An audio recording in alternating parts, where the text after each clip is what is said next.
I first made my millions of dollars. The first time I ever became a millionaire was with webcam studio. Oh, really? I didn't know that. Yeah, this is how I first ever made money. I mean, I was a kickboxing world champion, but kickboxing's not boxing, right? Yeah. So I'd make like $100,000 a fight. You fight 2 or 3 times a year. You pay 20% to your manager. You pay taxes, but you're not rich. So you get like 30 to 40% of the money. Yeah, and I didn't consider myself rich. Like 30, 40 grand chunks, but twice a year, maybe 3 times a year. Living in London. London rents, need a car. You're trying, like you're not rich in any way. And that's actually the reason I retired, because I woke up one day and I thought, I'm giving 6 hours a day of absolute focus and energy to this. And I believe I'm smart enough that if I put that much tenacity into something else, I can be a multimillionaire. I truly believed that. I was like, I've realized now I've reached the pinnacle of kickboxing. My choice is either to change over to MMA, which I was offered to do earlier in my career, but at the time, the kickboxing contract paid more money. I had to pay the bill, so I went kickboxing. Change over to MMA, learn to wrestle, change over to UFC, blah, blah, blah. But this is also like 7, 8 years ago, where even the UFC didn't pay the money it pays now. But the UFC still doesn't pay that much money from what I understand. No, if you're like top 5 or champion, yeah. But most of the dudes you're gonna see there in the prelims, they're getting 10 grand a fight, 9 grand a fight. It's nothing, right? So it'd be like starting my career all over again. And at the age of 28, I thought, I don't have the gumption to start again. I've been through hell for this. I've broken my hand 8 times. My ribs have been broken. I don't want to do this all over again. So what do you do when you realize that, hey, maybe I don't want to keep fighting? I decided to get rich. What does that mean to you? When you're sitting there, you're getting $30,000-$40,000 kind of net on a per fight basis. Is rich to you like, hey, I want a couple $100,000, $1 million, $20 million, $1 billion? I wanted 30 or 40,000 every month. 30 or 40,000 every month, so about $500,000 a year, give or take. Okay. I thought if I had that much money, I could do whatever I wanted. Okay. That's what I decided. So what's step 1 that you do? So step 1 is, maybe that's how we ended up here together, my friend. Step 1 is, I decided to be very logical about it. Chess player, right? So it's like, I want money. What is money? How do banks work? How does credit work? What's fractional reserve banking? All these things we now know to be the biggest cons of the century, right? So I'm sitting there researching money for days and days and days. And then I get more mad because I'm like, whoa, money's trash and I don't have any. Now I'm really annoyed, right? I thought like everyone else did that, everyone puts their money in the bank and the bank takes some of other people's money and lends it out. I didn't know they invented it from the sky. I still at that point thought money was linked to gold. I didn't know nothing. So I'm learning all this stuff and I'm getting really angry. I'm like, now this is really annoying me. So anyway, I had a piece of paper there and I'm in my research phase and I start writing down some dude on YouTube. I don't know who he was, some dork. He was a pro gold guy. This is before, Bitcoin was probably around then, but like early. He was a pro gold guy saying buy gold, buy gold, buy gold. And he was saying the difference between an asset, a liability, et cetera, et cetera. So I started trying to write down what I had. I was like, I have an apartment, I have a BMW. I'm in good shape, but I already use that for fighting. What can I do? I can play chess. I'm just writing down the things I have and what I'm good at. And then I kind of realized, I was like, I've got like 8 girlfriends. because I was traveling the world, and if you win, you get a ring girl. It's kind of like she's banging the winner, right? You win a world title, you get to choose the ring girl you want. It's pretty easy, right? So I had a girlfriend in Slovakia, I had a girlfriend in France, I had a girlfriend in England, all these girlfriends. Do they know about each other? No.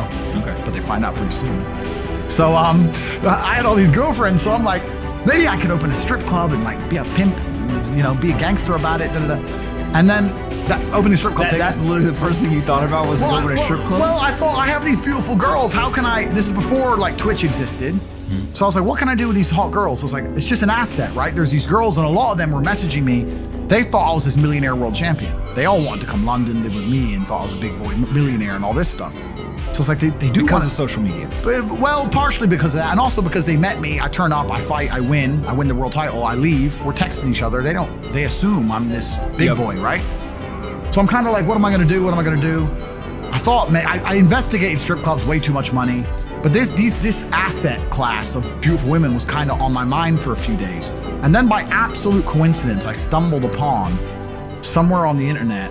I was on one of those websites where you used to download like free games and bullshit from. And in the corner somewhere it said, hot girls want to talk to you now or something. I said, hot girls. So I clicked on that, not because I was interested, but because I thought I have hot girls.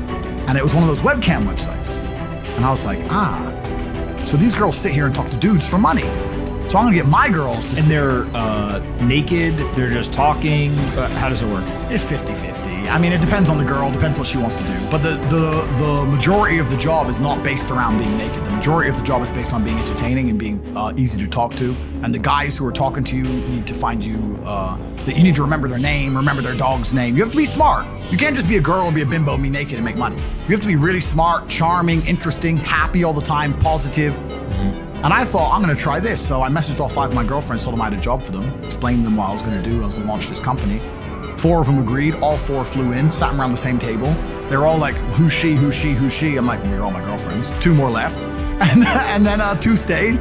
And that was the beginning of my little attempt at a webcam empire. And I put the girls there, and my role in it all was I did all the tech side of stuff, which is the first thing, of course.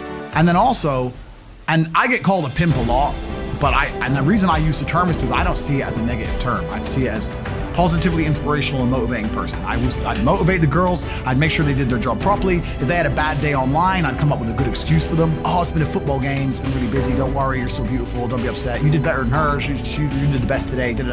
I keep everything organized, put the schedules together, all that kind of stuff. And is it hard? It's hard because women have to want to work for you. Okay. Women have to want to obey you. That's what's hard. And you don't do that. This is one of the biggest misconceptions. I really want to clear this up.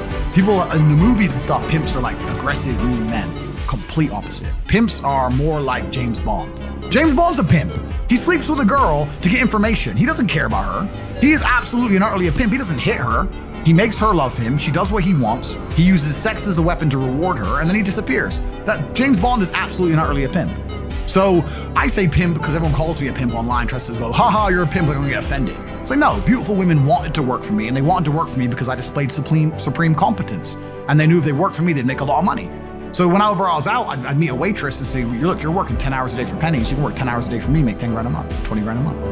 And over time, I just built up this big little empire of webcam girls. At one point, I had 4 locations, 75 girls working for me. And we say locations, like, explain what goes into a location. I just rent houses. All right, so you rent a house, and in the house you just literally, hey, go live here. There's like technology set up, and then you can basically just sit in front of the computer and literally be on the other end of one of these webcams, and guys are paying by the minute, by the hour, whatever, to talk to you.